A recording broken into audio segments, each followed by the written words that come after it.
Terraria, but I start with Phantasm. No, I've done this before. Terraria with 1 damage Phantasm. Obviously this was inspired by GitGudWO. The early game stage will be incredibly annoying, but the thing about this challenge is that every time I defeat a new boss, I will double the damage of the weapon using a command added by a mod. After the first few bosses, the changes won't be that significant, but trust me, it gets way too overpowered in late game, so you don't want to miss this 5 seconds moon lore fight, so take a seat and enjoy. Also, yeah, I really like how the channel has been going lately, and I want that to continue that way or even better, so push the subscribe button. Welcome fellow Terrarians to the one and only Master Mode world, where I start with the Phantasm, the best bow in the game, which will be reduced to rubber with only one command. Great, now it does only 1 damage. How bad can this be? Decently good so far, I suppose. Anyways, I crafted a lot of arrows since this is the mini shark equivalent for the bows. Then I started doing great water parkour and eventually reached the snow biome and crafted the best arrows from Hardmode, the frostborn arrows. I also found a natural cave entrance and got my first life crystal, followed by the first fight where I failed against Terraria's Master Mode enemies. I returned and kept looking for more loot, but I ended up exploding a bomb in my face. It's okay, these are just Phantasm activities. During the first night, I built myself a tree house like every time. Then I decided to drink a random TP and ended up in the jungle next to a few chests. It didn't take a lot of time until this happened.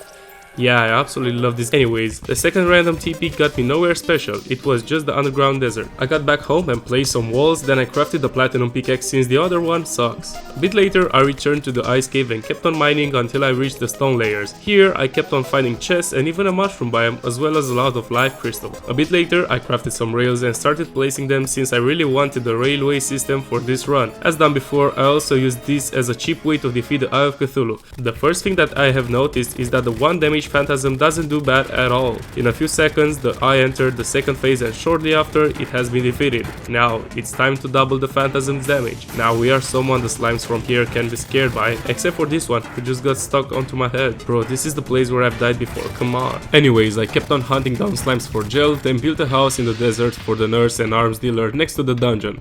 Next up I entered the Crimson Chasm and found more life crystals in here. Then I built an arena for the upcoming fight against the next boss, the Brain of Cthulhu. Before summoning it, I also crafted the spawner for the King Slime. Then I bombarded the Crimson Heart and summoned the Big Brain. My movement was trash, but who cares about that when the Phantasm does such a great job at taking down the creepers? It didn't really take a lot of time until the Brain got in its second phase and then something strange happened. It stopped teleporting. Am I complaining? Not at all, folks. The Brain of Cthulhu has been defeated, so it's time to double the damage once more. I got home, I crafted the Deathbringer pickaxe and then I summoned the next boss instantly.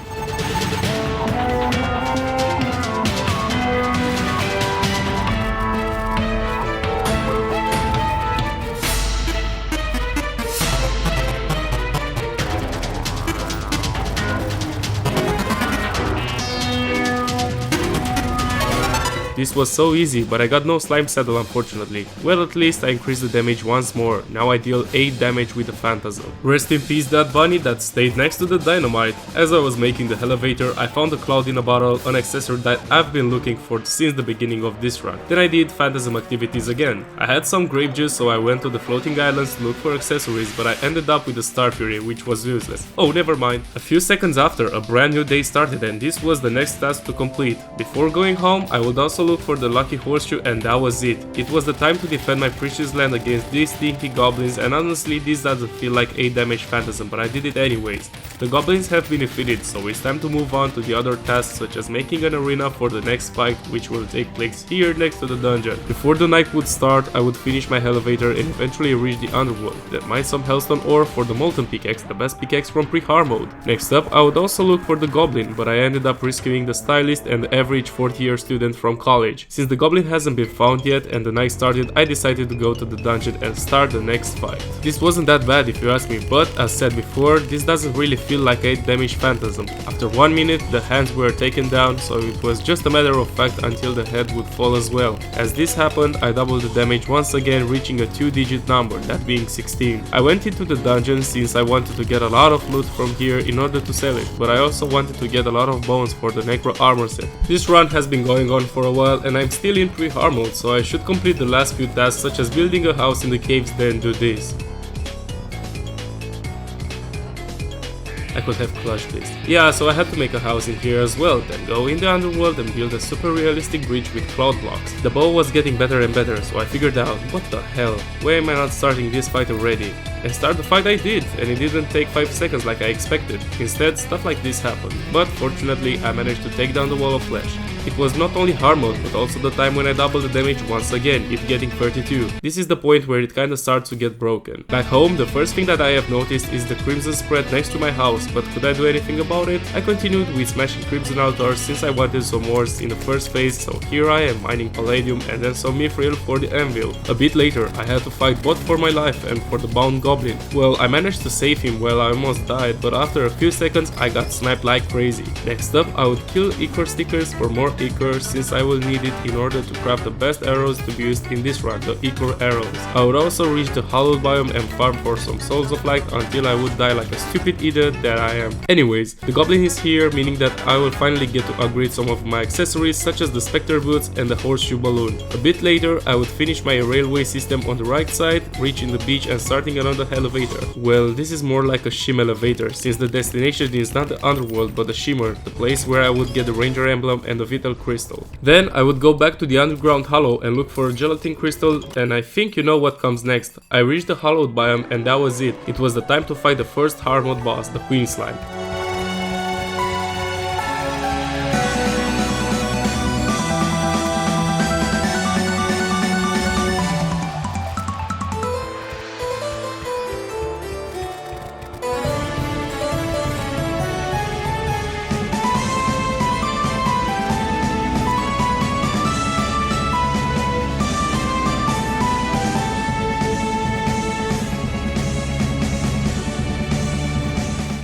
Unfortunately, I got way too far from it and it despawned, so that was it for now. Surge. Back to doing side quests, I suppose, starting with an artificial mushroom biome since I was a ranger and I would need shroomite armor later on. Yeah, sure. Then I prepared some potions for what was coming in the next night, as well as one last trip to the underground hollow biome since I really wanted to defeat the Queen Slime. I used the same cheap strategy I always use in my vanilla runs and managed to defeat it with ease. What was the problem? I didn't get the gelatinous pillions, so guess who we killing again? Here we go, now we can move on. By the way, time to double the phantasm damage once again. Before the night would start, I would also reforge some accessories for better damage. Now here's the thing, the phantasm that I have already deals more than the base damage, and doubling the damage after each mech would get this challenge way too easy than it's already at this point. So I will double the damage only after the last mech.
Funnily enough, I crafted the hollowed armor before the last fight. Now here we go.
destroyer has been defeated, so it's time to do those short tasks everyone does after the max, such as crafting the pickaxe axe, getting some more emblems. Yeah, I had to kill the wall of flesh again for one more emblem. Then I would double the damage for one more time, it getting to a 3-digit number, 128. Now, I wanted to sleep a little, but what a nice day would it be for an invasion to happen, right? Anyways, I did it with ease, and in a few minutes it was finished. Wanna know who else got grounded? Plantera. Wait, let's recap a bit. So I found a bulb and I decided to make an arena here with platforms, the emergency shaft, all the shit everyone should have in their Plantera arena. Then I figured out what the hell again. The Phantasm deals way too much damage, Plantera won't have any time to kill me, so I summoned her.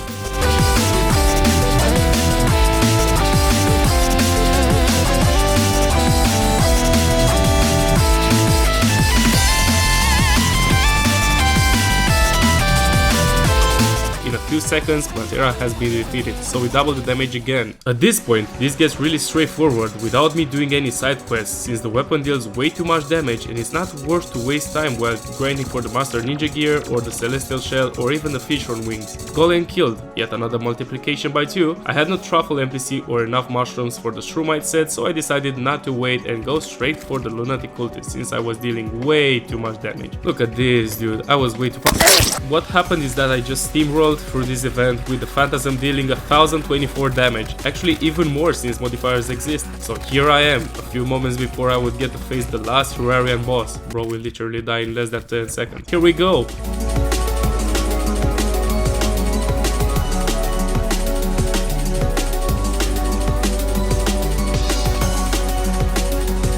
What an anticlimactic fight, but yeah, this run has been finished, the final boss Moonlord has been defeated. I would like to thank you for... No, how about we go even further and get even more powerful? This is how the fight goes with Luminite arrows. Amazing! I wanted the Vortex set, so here we go again, lads. We're doing this event again. I got the Vortex set and a Phantasm that deals probably more than 3000 damage because of modifiers. Let's see how this goes.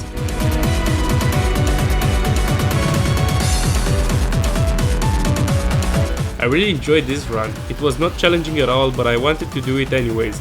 Now, thanks for watching and expect another run like this in the next week. You can suggest weapons in the comments, but please put anything except the Zenith and weapons that have been used by other YouTubers in such runs. Until next time, I was Phantasm, the Terraria player which is still far from 100k, so you know what you have to do. Smash that subscribe button.